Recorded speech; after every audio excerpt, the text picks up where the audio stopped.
नमस्कार, जय हिंद, जय उत्तराखंड। दोस्तों, स्वागत है आपका सुपर 50 में। एनएस डीएलएड की कल एक बैठक परेड ग्राउंड में आयोजित की गई, जिसकी अध्यक्षता प्रदेश अध्यक्ष नंदन बोरा ने की। साथ में एनएस डीएलएड के सभी प्रशिक्षित मौजूद रहे। इसमें एनएस डीएलएड से संबंधित आगे की रणनीति पर चर्चा हुई, कोर्ट के अधिवक्ता से बात की गई और कोर्ट में स्टे लेने से लेकर और हितों की अनदेखी होने से लेकर बहुत सारी चर्चाएं इसमें हुई। इसके बाद प्रदेश अध्यक्ष नंदन बोरा ने मीडिया कर्मियों से बात की। वही वीडियो के अंश में आपको दिखाने जा रहा हूं, आप ध्यान से जरूर देखिएगा। सर, सबसे पहले आपसे एक क्वेश्चन है कि आप यहाँ पर इकट्ठा क्यों हो और आपका मकसद क्या है यहाँ पे इकट्ठा होने का परेड ग्राउंड में? और आप कौन हो ये भी आप बता दीजिए। हम एनएस डीएलएड वाले हैं और पूरे प्रदेश से यहाँ पर आए हुए हैं। हम लोगों का सरकार से आग्रह है, एनसीटी की गाइडलाइन के तहत जो हमारे दिशा निर्देश आए हैं सरकार उनका पालन करे। और उसी के तहत आज हमारी एक मीटिंग हुई है, जिसमें हमने न्यायपालिका में जाने के लिए उच्च अधिवक्ताओं, बुद्धिजीवी अधिवक्ताओं से वार्तालाप करने के संदर्भ में एक यहाँ पर बैठक का आयोजन किया हुआ है। आपसे एक और क्वेश्चन है, अगर सरकार आपकी बात नहीं मानती है तो आपका आगे का स्टेप क्या होगा? निश्चित तौर पर मुझे पूर्ण विश्वास है सरकार हमारी बात को मानेगी और सरकार हमारी एक संरक्षक है। संरक्षक की भूमिका अर्थात पिता की भूमिका के तौर पर मुझे पूर्ण विश्वास है सरकार हमारी इस बात को मानेगी और जल्दी ही इस बात के लिए एग्री होगी और पत्र जारी करेगी। सर, आपसे तीसरा क्वेश्चन ये है कि आपके जो साथी है बीएड और डीएलएड डाइट से किए हुए, उनके बारे में आपका क्या कहना है, क्योंकि वो आपका विरोध कर रहे हैं? नहीं, हमारा सबसे पहले ही हमारे संगठन का मूल मंत्र है, हम किसी का विरोध न तो कर रहे हैं न करेंगे। हाँ, हमारे हितों को कोई प्रभावित करेगा उसके लिए जिस हद तक जाना होगा, जिस रूप में जाना होगा, हमारा संगठन स्वयं में उसके लिए तैयार है। और मेरे साथियों से अनुरोध है, हमारे संख्या बल जो है कम है पर मजबूत है। आप हमारी मनः स्थिति को समझिए, हमारे जो तथ्य हैं उनको समझिए, उसी के बाद आप आगे को स्टेप उठाइए। रही बात कोर्ट में स्टे लेने की, वो केवल जो विधिक जानकारों से मैंने जानकारी प्राप्त की है, वो राइट अभी केवल हमको ही प्राप्त हो रहा है ऐसा मुझे दिख रहा है, क्योंकि वर्तमान में कोर्ट में स्टे लेने के लिए अभी हमारे ही हितों की अनदेखी हो रही है। सर, आपसे फोर्थ क्वेश्चन है कि ये एनएस जो डीएलएड है, आप उसके बारे में कुछ बताना चाहेंगे कि है क्या, कैसे है? बहुत अच्छा क्वेश्चन किया आपने। सर्वप्रथम एक भ्रांति हमारे राज्य सरकारों में, हमारे मित्रों में और कई लोगों को, जब मैं प्रशासनिक अधिकारियों वगैरह से वार्तालाप कर रहा हूं तो वहां पर एक क्वेश्चन जरूर आ रहा है कि आप हो कौन। इससे पहले तो आप आए नहीं। सर्वप्रथम आपको एक चीज़, इस बात को जानने के लिए आपको देखना होगा कि संसद में एक बिल पास हुआ आरटी एक्ट जो सेक्शन 23 के अनुसार कि जो प्राइवेट विद्यालय में है उनमें आरटी का रूल लागू नहीं हो रहा था टीचरों के संदर्भ में। इसलिए केंद्र सरकार वो राज्य सरकार ने संयुक्त रूप से एक पार्लियामेंट में बिल पास हुआ, जिस बिल में प्राइवेट विद्यालयों के जो टीचर अध्यापक थे उनको भी प्रशिक्षित करने का बीड़ा उठाया, और जिससे हम भी जो आरटी का एक्ट था सेक्शन 23 से आच्छादित हुए और आज वर्तमान में हम टीईटी हैं। इस वजह से ही हम उसमें वर्तमान गतिमान भर्ती में आवेदन करने हेतु अपनी अहर्ता रखते हैं और प्रतिभाग कर रहे हैं। पांचवा क्वेश्चन है सर आपसे कि आप बता सकते हो एनएस से डीएलएड किए हुए सीटेट यूटेट की संख्या कितनी है? हमारी संख्या 315 के लगभग है, जिनमें से कि 168 लोग हमारे साथ अभी पूर्ण तन मन धन से जुड़े हुए हैं। बाकी लोग अभी हमारे साथ नहीं जुड़े हैं, पर उनका हमने जिला वाइज उसका अध्ययन किया तो हम 315 की संख्या प्राप्त हुई है।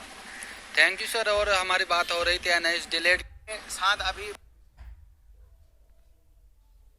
एक सवाल हो रहा है मेरा कि एक तो डैट से किए हुए डीएलएड और आप अपने आप को एनएस डीएलएड कह रहे हैं, क्या ये कोर्स एक ही है या अलग अलग है?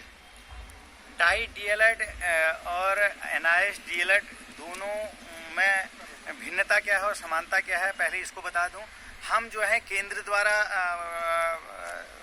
प्रोग्राम हमारा निर्धारित किया गया था, केंद्र द्वारा हमको प्रशिक्षण दिया गया था, उनको राज्य सरकार दिया गया था। जस्ट लाइक आपको बताऊंगा, टीईटी का जो एग्जाम होता है वो एक उत्तराखंड राज्य सरकार लेती है, एक केंद्र सरकार लेती है। उत्तराखंड सरकार का जो एग्जाम टीईटी एग्जाम होता है उसको यूटेट बोलते हैं, केंद्र द्वारा जो लिया गया एग्जाम होता है उसको सीटेट बोलते हैं।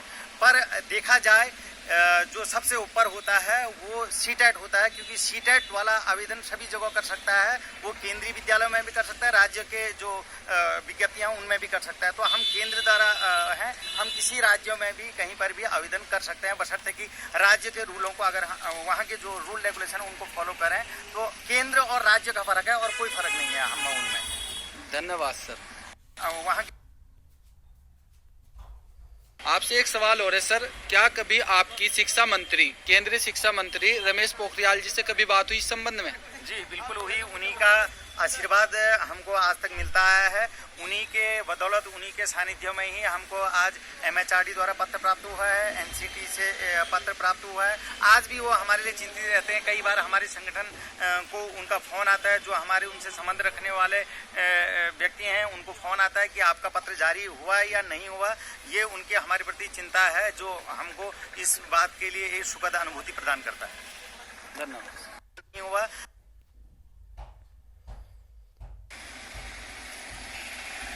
तो वर्तमान की परिस्थिति को देखते सर आपको क्या लगता है आगे की आपकी रणनीति क्या है? वर्तमान की परिस्थितियों के अनुसार अभी हम विगत कुछ दिनों तक इसका अध्ययन करते हैं। शासनादेश कब तक जारी होता है देखते हैं। यदि आवश्यकता पड़ी तो न्यायपालिका की शरण में जाएंगे और पूर्ण रूपेण हम आश्वस्त हैं इस बात के लिए। यदि सरकार हमको शासनादेश निर्गत नहीं करती है तब हम न्यायपालिका की शरण लेंगे और उक्त प्रकरण में स्टे लेंगे। तो सर एक चीज़ है कि बार बार जो ये कोर्ट का मसला बनता है, बड़ी मुश्किल से यहाँ भर्ती आती है और हर मामला कोर्ट में जाता है। क्या आपको नहीं लगता कि आपकी वजह से किसी और लोगों का अहित हो जाएगा? बिल्कुल, मेरी दिली तमन्ना नहीं है कि मैं कोर्ट में जाऊं, पर मेरे हितों का हनन होगा तो मैं अपने अधिकारों के लिए भी कोर्ट में जाऊंगा। क्योंकि शासनादेश अगर विलम्ब से जारी होता है, समय पर किसी न्याय का न मिलना भी अपने आप में अन्याय ही है। इसलिए समय रहते हुए मैं कोर्ट में जाऊंगा। शासनादेश निर्गत करने हेतु वहां से विनम्र अनुरोध करूंगा, जो कि न्यायपालिका के जो भी स्टाफ होते हैं उनका पालन करते हुए। क्योंकि लगातार सर जैसे डीएलएड है उसका विरोध अलग अलग जो संगठन के लोग हैं, बीपीएड वाले हैं, बीएड वाले हैं और डाइट डीएलएड वाले, ये लगातार विरोध कर रहे हैं। क्या आपको नहीं लगता है कि आपके कोर्ट जाने से इनका अहित हो जाएगा? बिल्कुल, मैं मानता हूँ अहित हो सकता है। कई डाइट के उच्च पदाधिकारियों का मेरे को फोन आ रहा है, सकारात्मक उनसे बात हो रही है, सकारात्मक भरोसा भी उन्होंने दिया है कि हम आपके पक्ष में हैं, आपके साथ हैं और साथ मिल करके एक नौका में चढ़ करके बेहतर पार होंगे करके ये भरोसा उन्होंने हमको दिया हुआ है। सर एक चीज़ और पूछना चाह रहा हूँ, पिछले ने आपको इस संबंध में क्या जानकारी दी है कि आपका जो आप ये हो रहे हैं, मतलब आप जो परेशान हो रहे हैं या आपका विरोध किया जा रहा है, आप इस संबंध में वहाँ पहुँचे हैं तो उन्होंने आपको क्या आश्वासन दिया इस संबंध में? उन्होंने आश्वासन दिया कि आपके अंतिम लड़ाई तक, अर्थात सरकारी नौकरी पाने तक के हम आपका साथ देंगे करके ये भरोसा दिया है। आज भी वो चिंतित रहते हैं, आज भी उसकी जानकारी हमसे लेते रहते हैं और अंतिम समय तक आपके साथ रहेंगे, ऐसा वो आश्वस्त हमको करते रहते हैं। बहुत बहुत धन्यवाद बौरा जी। लगता है कि आपके इस जानकारी से ये लग रहा है कि ये पूरी एनसीटी और कानूनी तौर पर ये पूर्णतः वैलिड है, ऐसा हमको लग रहा है। जो आप कह रहे हैं कि अगर कहीं हमारी अनदेखी होती है तो इसके संपर्क में हम न्यायालय के शरण में जाएंगे, ऐसा आपका कहना है। तो जुड़ने के लिए बहुत बहुत धन्यवाद आपका।